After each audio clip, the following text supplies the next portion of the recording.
আসসালামু আলাইকুম, স্বাগত জানাচ্ছি আর টিভির মধ্যাহ্নের সংবাদে। আপনাদের সঙ্গে আছি আমি আমরিন নিফা।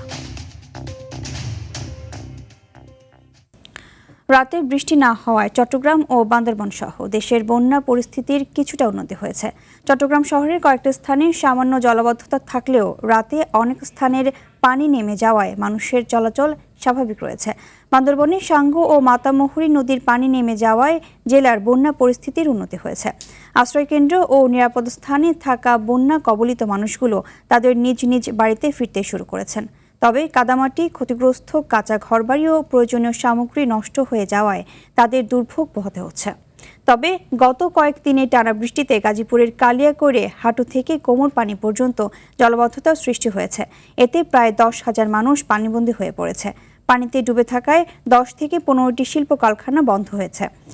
এদিকে পানি অপসারণে দ্রুত প্রয়োজনীয় ব্যবস্থা গ্রহণ করা হচ্ছে বলে জানিয়েছে পৌর কর্তৃপক্ষ। এদিকে রাতভর টানা বৃষ্টিতে কুমিল্লায় জলাবদ্ধতা দেখা দিয়েছে। তলিয়ে গেছে প্রধান সড়ক, অলিগলি ও আবাসিক এলাকা। বাসাবাড়িতে পানি ঢুকে পড়ায় চরম দুর্ভোগে পড়েছেন হাজারো মানুষ।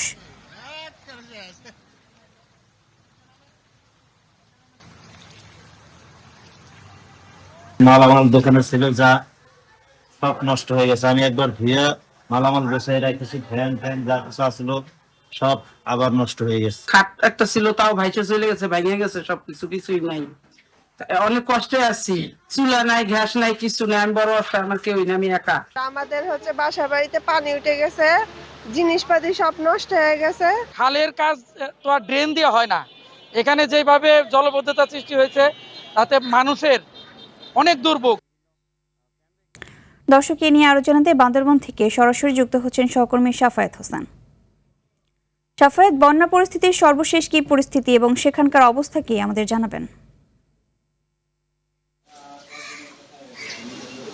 এবার আমি এখন যেখানে দাঁড়িয়ে আছি বান্দরবানের আর্মিপাড়া, এই পাড়াটি আসলে গত কয়েকদিন পানির নিচে তলিয়েছিল।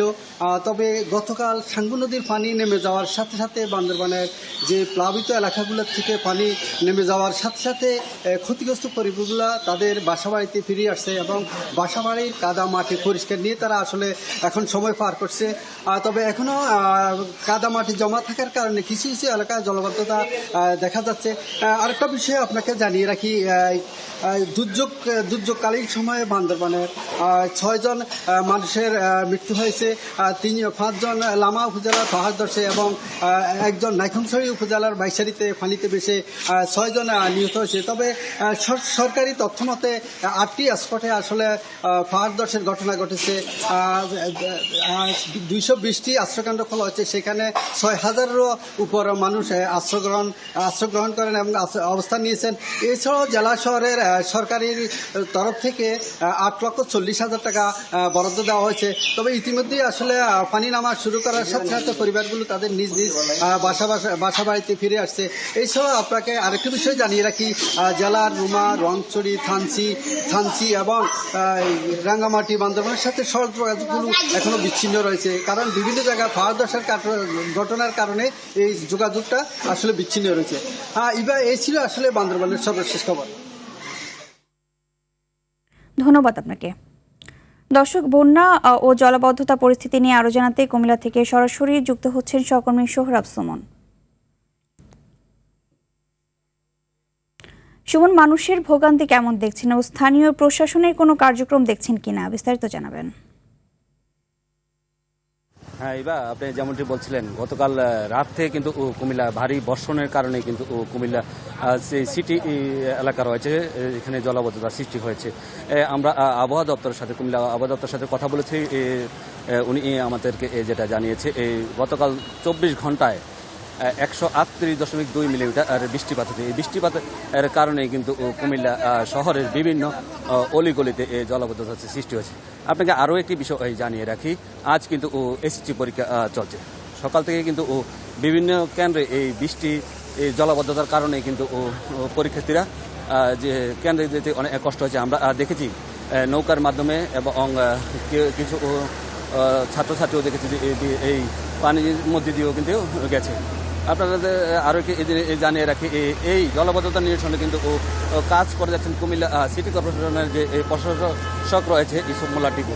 ও আমরা দেখেছি যে উনি সকাল থেকে কিন্তু বিভিন্ন জায়গায় এই খাল খনন এবং এই জলাবদ্ধতা কীভাবে নিষ্কাশন করা যায় তা নিয়ে কিন্তু কাজ করে যাচ্ছে।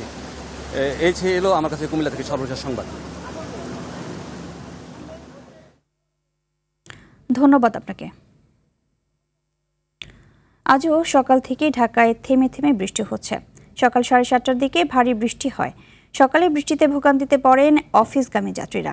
বৃষ্টির কারণে রাস্তায় যানজট সৃষ্টি হয় এবং সময় মতো গন্তব্যে পৌঁছাতে পারছে না রাজধানীবাসী। গতকালের ভারী বৃষ্টিতে ঢাকার বিভিন্ন এলাকায় জলাবদ্ধতার সৃষ্টি হয়। তার মধ্যে কিছু জায়গায় এখনও পানি কমেনি। এতে এইচএসসি পরীক্ষার্থী ও স্কুলগামী শিক্ষার্থীরাও দুর্ভোগে পড়েছে। আবহাওয়া দপ্তর জানিয়েছে চট্টগ্রামে সর্বোচ্চ বৃষ্টিপাত হয়েছে 174 মিলিমিটার। আগামী 24 ঘন্টায় ঢাকা সহ সারা দেশে ভারী ও মাঝারি বৃষ্টিপাত অব্যাহত থাকবে।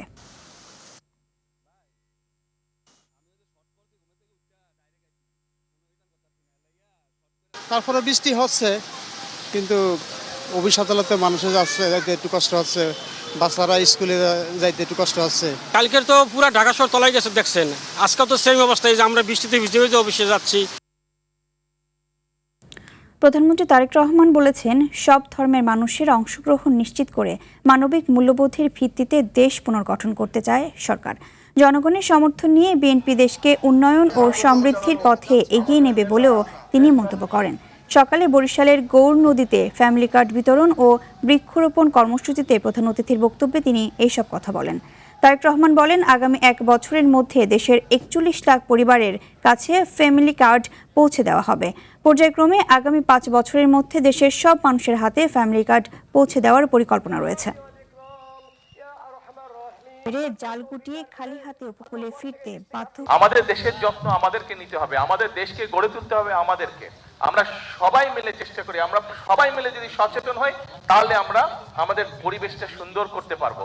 আমরা যদি আমাদের পরিবেশটা সুন্দর করতে পারি, আমাদের ভবিষ্যৎ বংশধররা একটা সুন্দর জায়গায় থাকতে পারবে।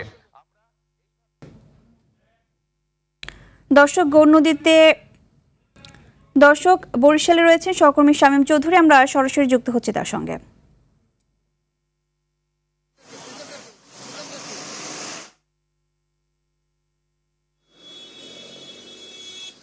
আপনি ইভা, এই মুহূর্তে বরিশালের পথে রয়েছেন প্রধানমন্ত্রী তারেক রহমান। সেখানে সিটি কর্পোরেশন সংলগ্ন বৌদ্ধভূমি, সেখানে বৃক্ষরোপণ কর্মসূচিতে যোগ দেবেন প্রধানমন্ত্রী তারেক রহমান। সেখানে বৃক্ষরোপণ করবেন তিনি। পাশাপাশি বরিশালের সদরে যেখানে নেতাকর্মী রয়েছেন এবং সাধারণ মানুষ রয়েছেন তাদের উদ্দেশ্যে বক্তব্য রাখবেন প্রধানমন্ত্রী তারেক রহমান। এই মুহূর্তে প্রধানমন্ত্রী তারেক রহমান গৌর নদী থেকে বরিশালের পথে রয়েছে।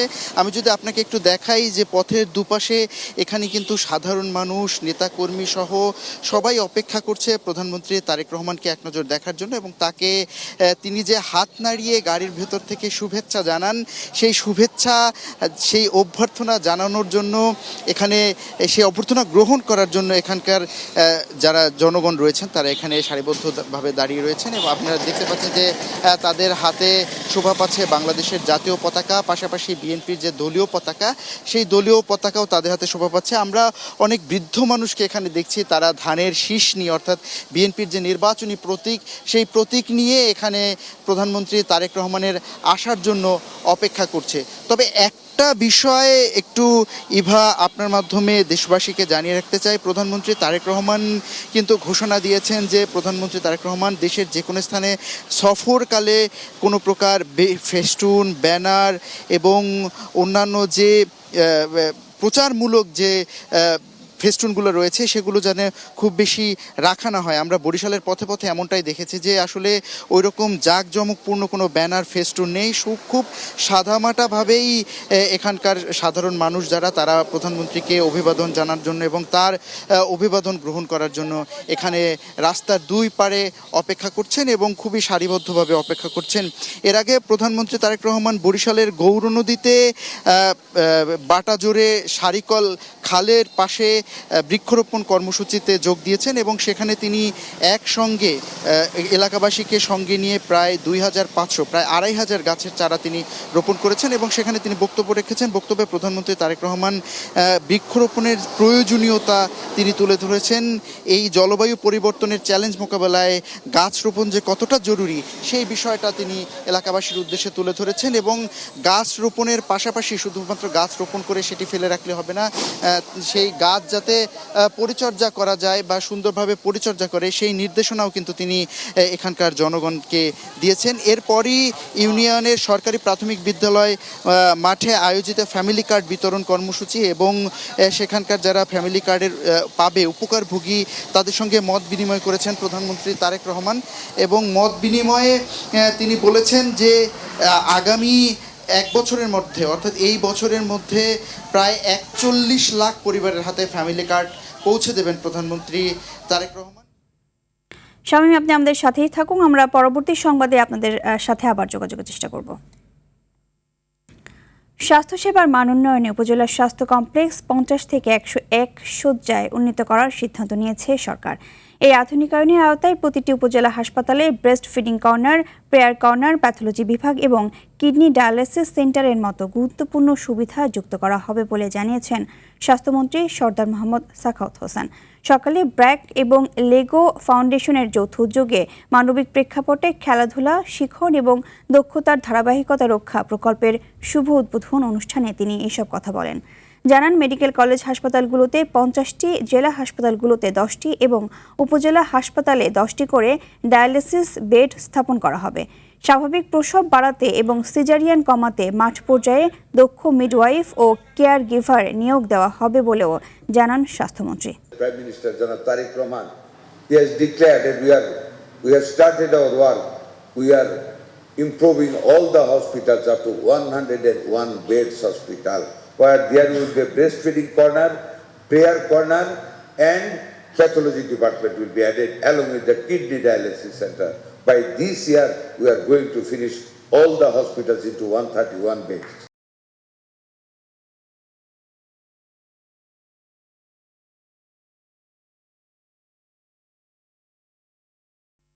এবার বিআরবি কেবল বিশ্বকাপের খবর।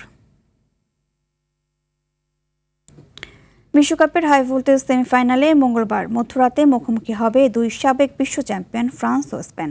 আসরের সবচেয়ে শক্তিশালী আক্রমণ ভাগের সাথে সেরা রক্ষণ ভাগের দ্বৈরথ। কিলিয়ান এমবাপ্পের সঙ্গে লামিন ইয়ামালের লড়াই।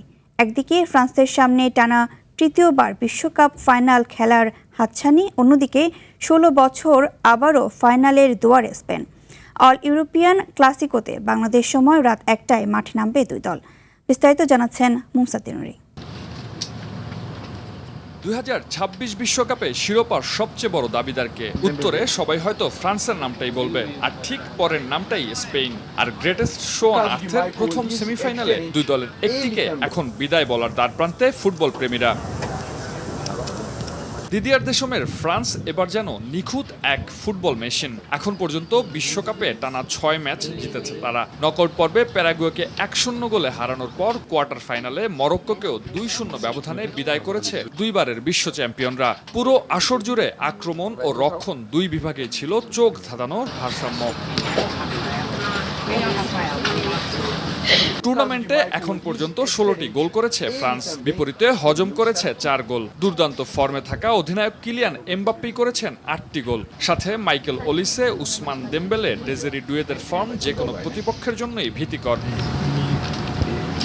অন্যদিকে নিজেদের চিরচেনা দর্শনে ভরসা রেখেই সেমিফাইনালে জায়গা করে নিয়েছে স্পেন। বল পজিশন ধরে রাখা, ছোট ছোট পাস আর অবিরাম প্রেসিং, এই 3 অস্ত্রেই একের পর এক প্রতিপক্ষকে ঘায়েল করছে লুইস দে লা ফুয়েন্তের দল। আসরে প্রতিপক্ষের জন্য নিজেদের রক্ষণকে রীতিমতো দুর্ভেদ্য দেয়ালে পরিণত করেছে লা রোজারা। এখন পর্যন্ত 6 ম্যাচে মাত্র 1টি গোল হজম করা স্পেনের জমাট রক্ষণ ভাঙতে তাই ঘাম ঝরাতে হতে পারে দিদিয়ার দেশমের দলকে। মুমসাদ দিনুরি, আরটিভি। দর্শক, মধ্যাহ্নের সংবাদে পর্যন্তই। দুপুরের সংবাদ পৌনে 2টায় দেখার আমন্ত্রণ রইল। ধন্যবাদ সবাইকে।